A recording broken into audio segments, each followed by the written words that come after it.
মহান রব্বুল আলামিনের দরবারে লাখো কোটি শুকর যে আল্লাহ রব্বুল আলামিন আজ পবিত্র জুমার দিন আল্লাহ রব্বুল আলামিনের মহান হুকুম জুমার নামাজ আদায় করার উদ্দেশ্যে আল্লাহ পাকের মসজিদে আমাদেরকে আসার বসার কিছু কথা বলা এবং শোনার তৌফিক দান করেছেন। সেই মহান রবের দরবারে অন্তরের গভীর থেকে শুকরিয়া দান সকলে বলি আলহামদুলিল্লাহ। লাখো কোটি দুরূদ ও সালাম বর্ষিত হোক আমার আপনার প্যারা নবী মুহাম্মদুর রাসূলুল্লাহ সাল্লাল্লাহু আলাইহি ওয়াসাল্লামের উপর। আল্লাহ রাব্বুল আলামিন এই পৃথিবী সৃষ্টি করেছেন, যা কিছু আমরা দেখি বা না দেখি সব কিছু যিনি সৃষ্টি করেছেন তিনি কে? আল্লাহ তাআলা। আল্লাহ রাব্বুল আলামিন সৃষ্টি করেছেন, আল্লাহ পাকের একটি মহান উদ্দেশ্য রয়েছে। সেই উদ্দেশ্য হচ্ছে মানুষ আল্লাহ পাকের গোলামি করবে। আয়াতে কারিমার মধ্যে আল্লাহ তাআলা দুটো জাতির কথাই বলেছেন, ওমা খালাকতুল জিন্না ওয়াল ইনস ইল্লা লিয়াবুদুন। জিন এবং মানুষকে আল্লাহ তাআলা সৃষ্টি করেছেন তার ইবাদত, তার গোলামি করার জন্য। দুনিয়ার জমিনে এসে যখন মানুষ আল্লাহর দেওয়া রিজিক খেয়ে, আল্লাহর দেওয়া হায়াত পেয়ে, আল্লাহ পাকের নেয়ামত সুস্থতা পেয়েও মানুষ যখন আল্লাহ পাকের হুকুম মানে না, আল্লাহ পাকের পাঠানো রাসূল কারীম সাল্লাল্লাহু আলাইহি ওয়াসাল্লামের কথা যখন মানুষ শোনে না, সে অনুযায়ী দুনিয়াতে জীবন যাপন করে না, তখন আল্লাহ তাআলা মানুষের জন্য যেই সমস্ত জিনিসগুলা উপকারের জন্য বানিয়েছিলেন, ওই বস্তুগুলো, ওই জিনিসগুলো আল্লাহ তাআলা উল্টায়া মানুষের ক্ষতির কারণ বানায় দেয়। নাউযুবিল্লাহ।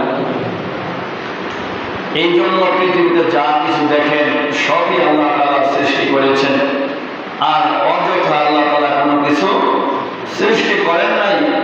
আল্লাহ পাক কোরআনে বলেন, আমি বেহুদা অযথা কিছুই সৃষ্টি করি নাই। যা কিছু সৃষ্টি করেছি, যা দেখো মানুষ ছাড়া সব কিছু আমি আল্লাহ তাআলা মানুষের খেদমতের জন্য, উপকারের জন্য বানিয়েছি। সুবহানাল্লাহ। কিন্তু মানুষ যখন আল্লাহর হুকুম না মানে, তখন এই উপকারগুলোর ক্ষতি হিসাবে আল্লাহ আমাদের কাছে প্রেরণ করেন। এই জন্য অনেক মানুষ আল্লাহ তাআলাকে নিয়ে গবেষণা করে, আল্লাহ আছে কি নাই। মাঝে মধ্যে আল্লাহ তাআলা আযাব আর গজব পাঠায় দিয়া আল্লাহ বলে, দেখো, স্মরণ করো, আমি আল্লাহ আছি, এখনো আছি। আগেরকার জামানার নবীদের উম্মত যখন পাপ করত, গুনাহ করত, আল্লাহ তাআলা আযাব আর গজবের মাধ্যমে যেভাবে ধ্বংস করতেন, আমরা সেই আযাব আর গজবের কথা ভুলে গিয়েছি, যার কারণে আল্লাহ তাআলা এখনো মাঝে মধ্যে বড় বড় আযাব আর গজব পাঠান।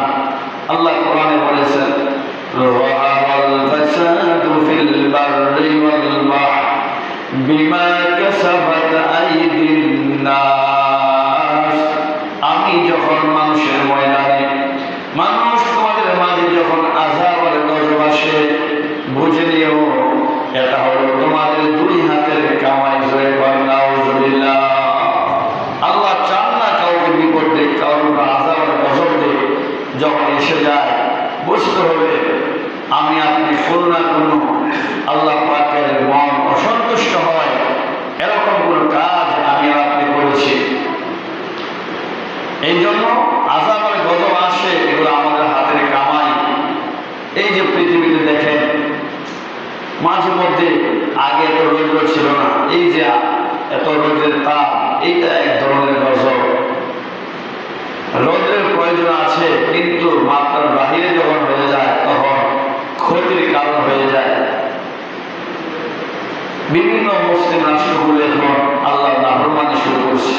এই যে কিছুদিন আগে দুবাইয়ের ব্যাপারে দেখছিলেন, পাকিস্তান, ওমান, মুসলিম রাষ্ট্রগুলো বৃষ্টির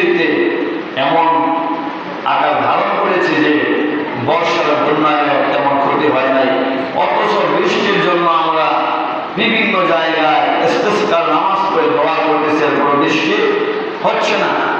আবার কিছু কিছু দেশে এরকম বৃষ্টি আল্লাহ দিয়েছেন মাত্রার বাহিরে, যার কারণে রহমতের পরিবর্তে তাদের জন্য গজব হয়ে গেছে। অনেক দেশে দেখলাম বিভিন্ন ভাবে খবরে একদম গাড়ি বাড়ি মুহূর্তের মধ্যে তাকায় রয়েছে, উড়াইয়া দিতেছে। আল্লাহ যে ক্ষমতা আছে, আল্লাহ যে আছে, আল্লাহ এটা মাঝে মধ্যে প্রকাশ করে দেন। এই জন্য বলছে আল্লাহ তাআলা, আমাকে নিয়ে চিন্তা বিক্রি করো না, আমি আল্লাহ তাআলা যে সৃষ্টি করেছি হাজারো মাখলুকাত, আমার সৃষ্টি জগৎ নিয়ে চিন্তা করো, তাহলে আমি আল্লাহকে পেয়ে যাবে। রাসূল কারীম সাল্লাল্লাহু আলাইহি সাল্লাম হাদিসে এই কথাই বুঝাইছেন উম্মতকে, দুনিয়ার মানুষকে।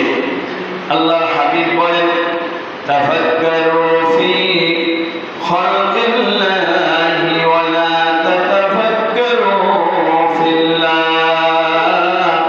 ফাইন্নাকুম লান তাকদিরু কদরা। আল্লাহর হাবিব বলেন, দুনিয়ার মানুষ, আমার আল্লাহকে নিয়ে গবেষণা করতে যেও না। আমার আল্লাহ আছে না নাই, আমার আল্লাহ দেখতে কেমন, আমার আল্লাহর হাত পা আছে কি নাই, এরকম ভাবে আল্লাহকে নিয়ে তুমি চিন্তা ভিড় করতে যেও না, ধ্বংস হয়ে যাইবা। কারণ আল্লাহকে নিয়ে চিন্তা করার মতো মেধা শক্তি আল্লাহ কাউকে দেন নাই। আল্লাহর হাবিব বলেন, তোমরা তাফাক্কারু ফি খালকিল্লাহ, আল্লাহ যে পৃথিবীতে হাজারো মাখলুকাত সৃষ্টি করেছেন, আল্লাহর এই সৃষ্টি নিয়ে তোমরা গবেষণা করো, চিন্তা করো। আল্লাহর সৃষ্টির মধ্যে আল্লাহর পরিচয় পেয়ে যাবে। সুবহানাল্লাহ। আল্লাহ রাসূল বলেছেন, আল্লাহকে নিয়ে চিন্তা করো না। কিছুদিন আগে একটা ফেসবুকে দেখেছি, এক নাস্তিক নামে বেয়াদব আল্লাহকে হিজড়া বলে গালি দিয়েছিল। এর জন্য মানুষ অনেক গণপিটন দিয়েছে। এই জন্য আল্লাহ কখন কি করেন, সবকিছু আল্লাহ ভালোর জন্য করেন। যেটা আমার আপনার জন্য গজব মনে হবে, বুঝতে হবে আমি আপনি অবশ্যই গজবের কাজ করেছি। আল্লাহ আমার রাষ্ট্র করেছে, আমার দেশ করেছে, আমার এলাকা করেছে, আমার জনগণ করেছে। এই জন্য আল্লাহ আমাদের উপরে আযাব আর গজব দিচ্ছে। আল্লাহ পাক বলেন, আমার সৃষ্টি নিয়ে তোমরা গবেষণা করতে থাকো।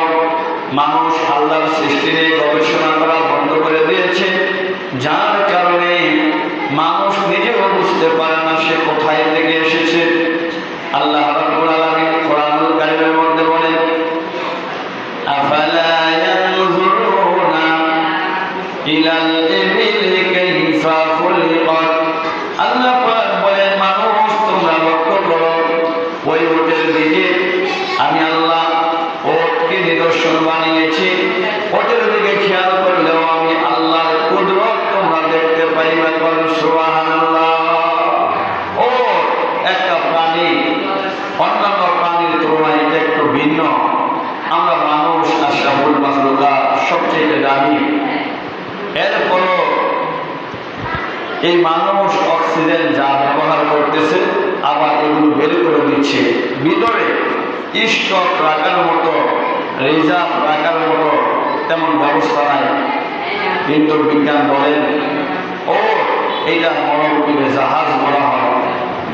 মরুভূমিতে মাস কি মাস, দিন কি দিন, মরুভূমির উপর দিয়ে যে যানবাহনগুলো আসা যাওয়া করে, এগুলো কিন্তু গাড়ি নয়, এগুলো হচ্ছে মরুভূমির জাহাজ বলে। ওগুলো বেশিরভাগ মাঠের ময়দানে মরুভূমিতে থাকে। আল্লাহ তাআলা এই ওটের দিকে কেন লক্ষ্য করতে বলছেন? ওটের মধ্যে আল্লাহ কি দিয়েছেন? কেন বলছেন ওট নিয়ে গবেষণা করো, আমি আল্লাহকে পাইবা? ওটের পিঠের মধ্যে আল্লাহ তাআলা একটা কুচ দিয়েছেন। আফ্রিকান কিছু ওট আছে, মাঝে দুইটা কুচ থাকে। দেখা যায় একটা চালক যেন এই মাঝখানে বসে চেয়ারের মতো একটা কুচের মধ্যে ঢেলান দিতে পারে, আরেকটা সামনে থাকে, পাহাড়ি এলাকায় যেন সে পড়ে না যায়, এইভাবে চাপড়িয়ে ধরতে পারে। সুবহানাল্লাহ। আল্লাহ পাক এই ওটের মধ্যে আরো এমন নিদর্শন দিয়েছেন, পৃথিবীর কোন প্রাণী তার ভিতরে প্রাণী অক্সিজেন রিজার্ভ রাখতে পারে না। কিন্তু ওটার মধ্যে আল্লাহ পাক এমন একটা ট্যাঙ্কি, রিজার্ভ ট্যাঙ্কি দিয়েছেন, কয়েক দিনের পানি, কয়েক মাসের পানি পর্যন্ত এই ওটের ভিতরে সে রিজার্ভ স্টক রাখতে পারে। সুবহানাল্লাহ। 10 দিন, 20 দিন, 1 মাস পর্যন্ত পানি না পাইলেও তার কোনো অসুবিধা নাই। সে যখন পানি পান করে, এমন ভাবে পান করে, তার এই শরীরের ভিতরে একটা ট্যাঙ্কি আছে, রিজার্ভ আল্লাহ ফিট করে দিয়েছেন। আল্লাহ পাক জানে এটা মরুভূমিতে চলাচল করবে, মরুভূমির মধ্যে পানির প্রয়োজন হলে কোথায় সে যাবে। এই জন্য এমন একটা রিজার্ভ ট্যাঙ্কি দিচ্ছেন, এই ট্যাঙ্কির মধ্যে সে 1 মাস 1.5 মাসের পানি স্টক রাখতে পারে। চলতেছে, প্রয়োজন মতো পানি বের করে খাচ্ছে, আবার মুখ দিয়ে বের করে সে গোসল করতে পারে। এত সুন্দর কুদরত আল্লাহ সৃষ্টি করেছেন। সুবহানাল্লাহ। অক্সিজেন আমরা যা নিঃশ্বাস দিচ্ছি আবার ছেড়ে দিচ্ছি, কিন্তু এই অক্সিজেন পর্যন্ত তার ভিতরে স্টক রাখতে পারে।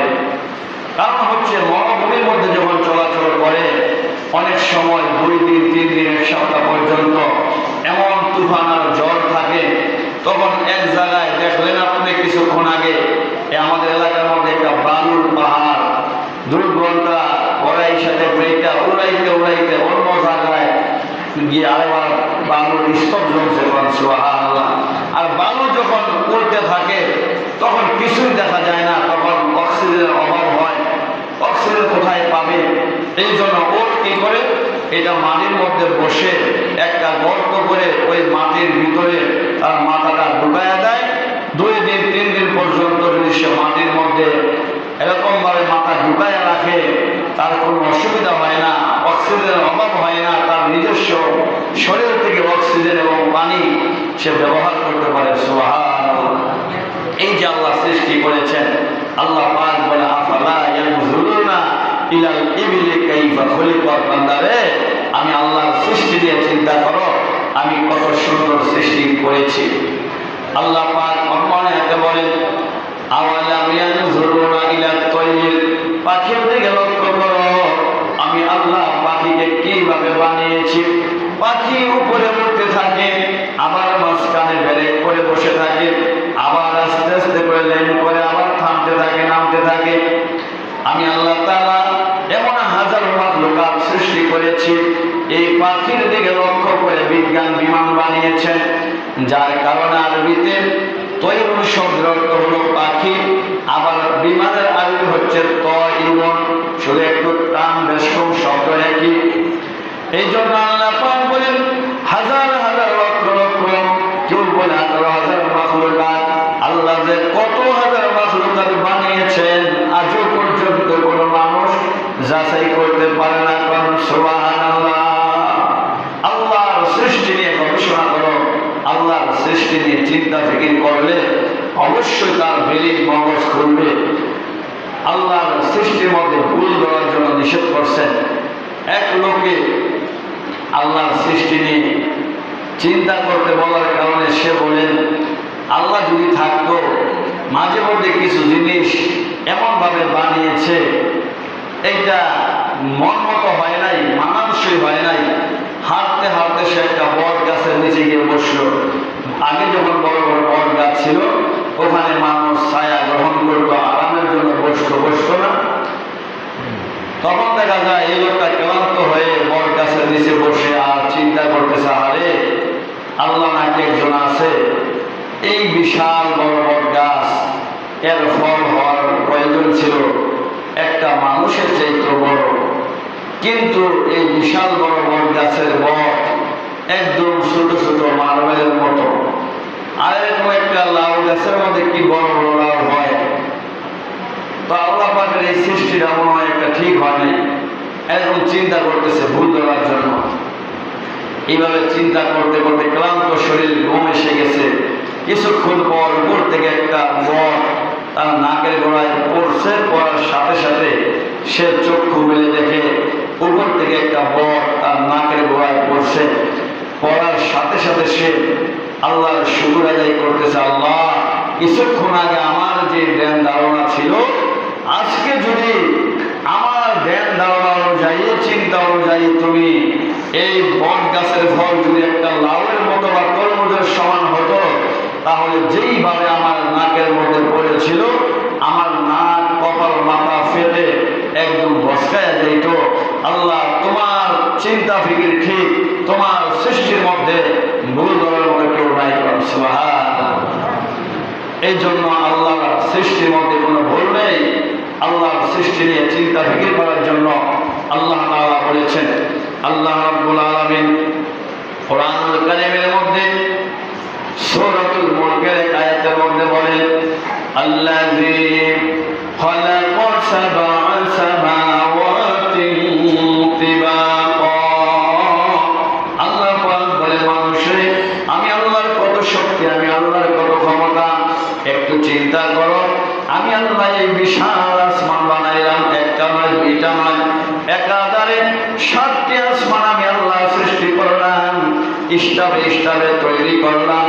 এর মধ্যে বিন্দু মাত্র কোনো ত্রুটি দোষ খুঁজে পাইবা না। সুবহানাল্লাহ। আমরা যদি একটা মসজিদ করি, কতগুলো পিলারের প্রয়োজন হয়। একটা ঘর বানাইলে, একটা সামিয়ানা বানাইলেও কমপক্ষে 5টা পিলার দিতে হয়। আর আল্লাহ তাআলা এই গোটা আসমান সৃষ্টি করলেন, 7টি আসমান, এর মধ্যে একটা খুঁটি নাই। সুবহানাল্লাহ। আমরা তো আসমান যে কত বড় এর ধারণাই তো আমাদের নাই। এই জন্য আমরা বুঝতে পারতেছি না। আল্লাহ পাক এই দুনিয়াটারে এত বড় বানাইছেন, আসমান এত বিশাল, আসমানে আল্লাহর জায়গা রয়েছে যে বিজ্ঞান গবেষণা করে বলতেছে, আপনার এই পৃথিবীটা এত বড়, তার চাইতে এই যে আমরা সূর্য দেখি একটা বাতির মতো দেখা যায়, এই সূর্যটা পৃথিবীর চাইতে 13 লক্ষ গুণ বড়। সুবহানাল্লাহ। এই বিশাল মসজিদের তুলনায় যেই দাদা বয়ান করতেছে, এই মাউল পৃষ্ঠা যেমন একটু ছোট, এই মসজিদের তুলনায় একদম ছোট না? ঠিক এই পৃথিবীর চাইতে এরকম 13 লক্ষ গুণ বড় হচ্ছে এই সূর্য। এই সূর্যটা এত উপরে যে বলছে বিজ্ঞান, মোটামুটি একটা ধারণা আছে যে 9 কোটি 30 লক্ষ মাইল দূরে, এত উপরে থাইকা সূর্যটা মাত্র একটা বাতির মতো দেখা যায়। তাহলে আকাশে আরো কত জায়গা আছে। সুবহানাল্লাহ। আল্লাহ তাআলা কোরআনুল কারীমের মধ্যে বলেন, আমি এই আসমানকে আমি আল্লাহ তাআলা সাজাইলাম কি দিয়ে? ওয়ালাকাদ যায়্যানাস সামাআদ দুনিয়া, ওয়ালাকাদ যায়্যানাস সামাআদ দুনিয়া। আল্লাহ পাক বলেন, আমি আল্লাহ তাআলা এই প্রথম আসমানকে সজ্জিত করেছি নক্ষত্রের মাধ্যমে। এই যে আমরা তারকা দেখি, এই তারকাগুলা কত বিশাল বড়। আমি এই জন্য কথাগুলো বলতেছি, দুনিয়াটা কত বড়, আসমান কত উপরে দেখেন। এই সূর্য যদি দুনিয়ার চাইতে 13 লক্ষ গুণ বড় হয়, এরকম দুনিয়ার চাইতে 13 লক্ষ গুণ বড় শত শত হাজার হাজার এই সূর্যগুলোকে একসাথে গিলে ফেলতে পারবে একটা তারকা। এত বড়। সুবহানাল্লাহ।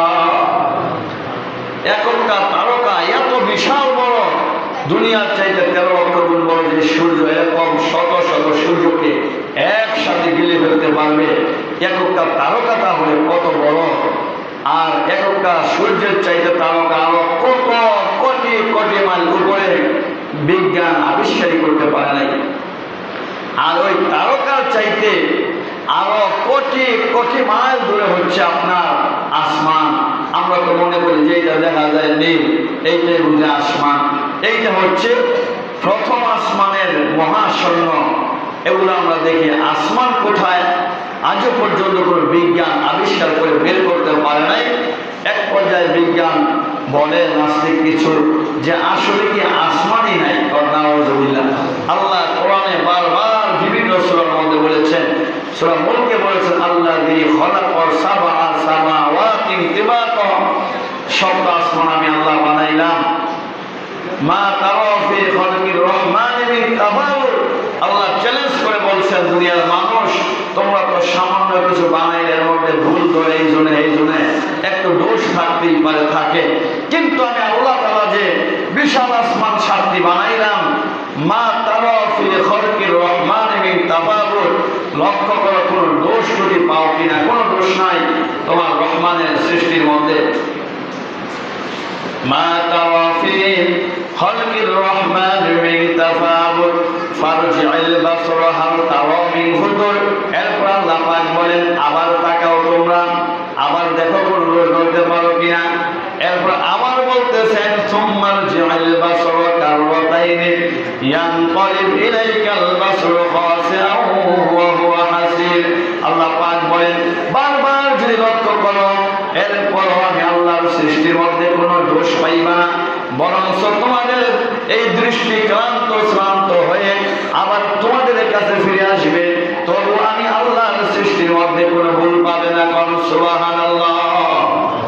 আল্লাহ তাআলা এই আসমান বানাইলেন, বলছে যে কিভাবে সাতটি আসমান আল্লাহ তাআলা বানাইলেন।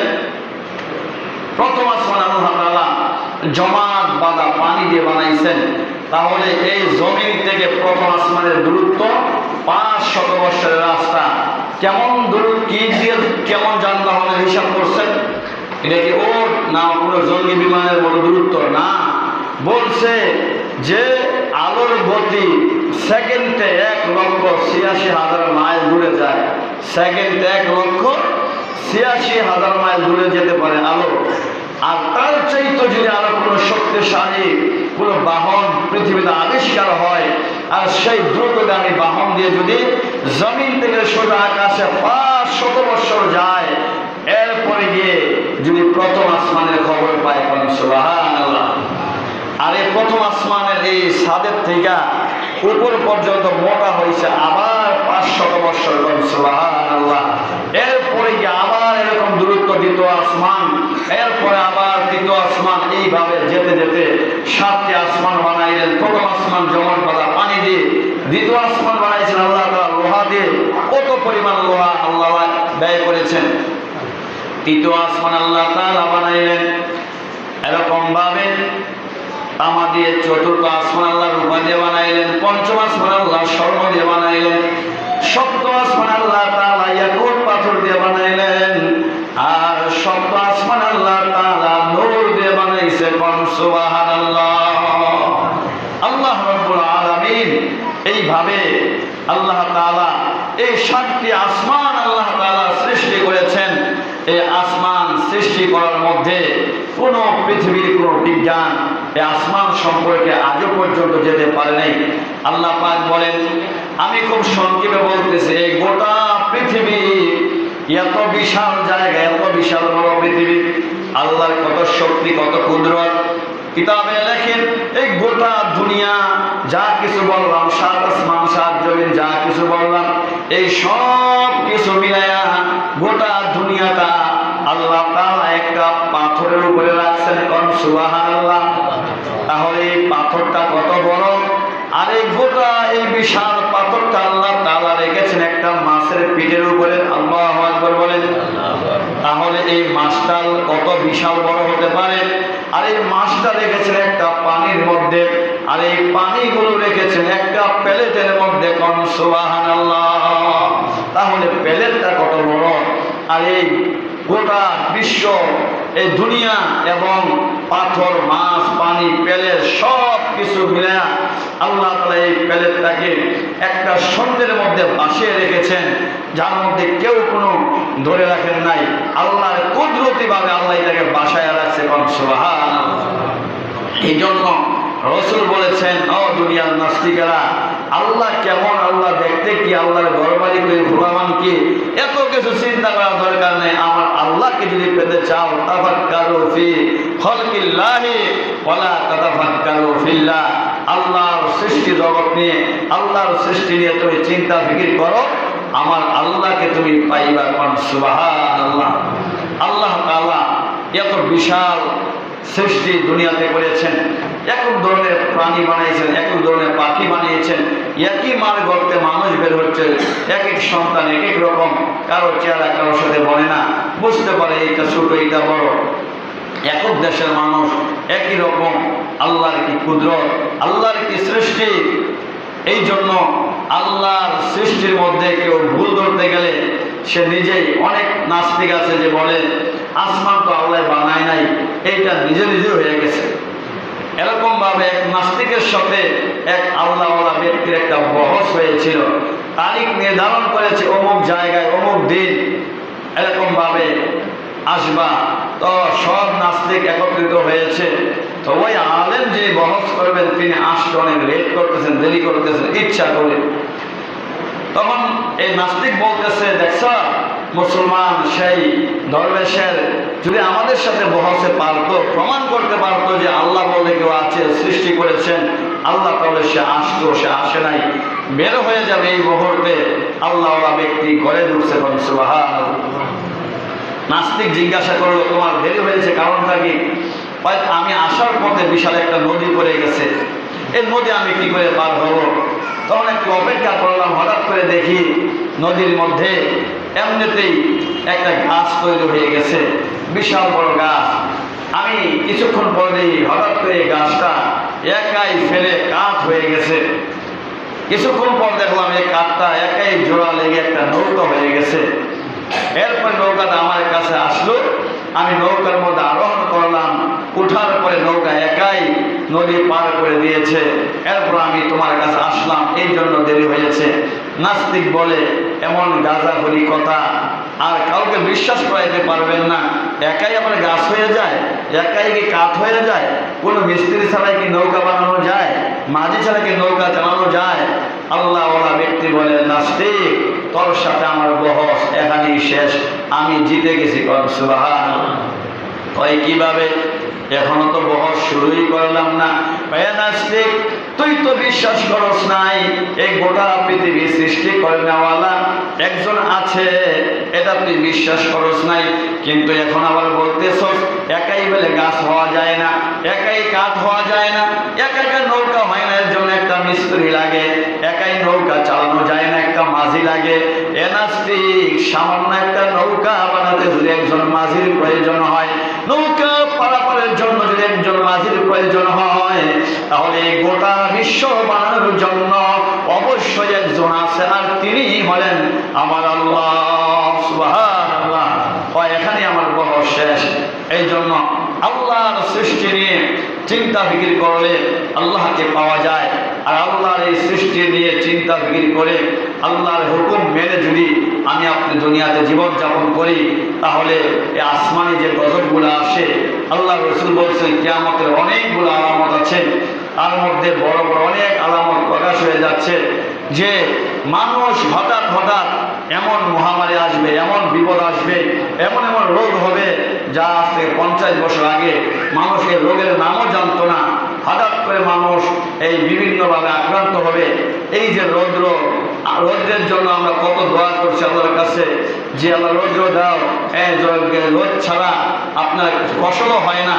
কিন্তু আল্লাহর হুকুম যখন মানুষ ছেড়ে দেয়, এই নিয়ামত রোদ্রকে আল্লাহ গজব হিসাবে পাঠায়। নাউজুবিল্লাহ।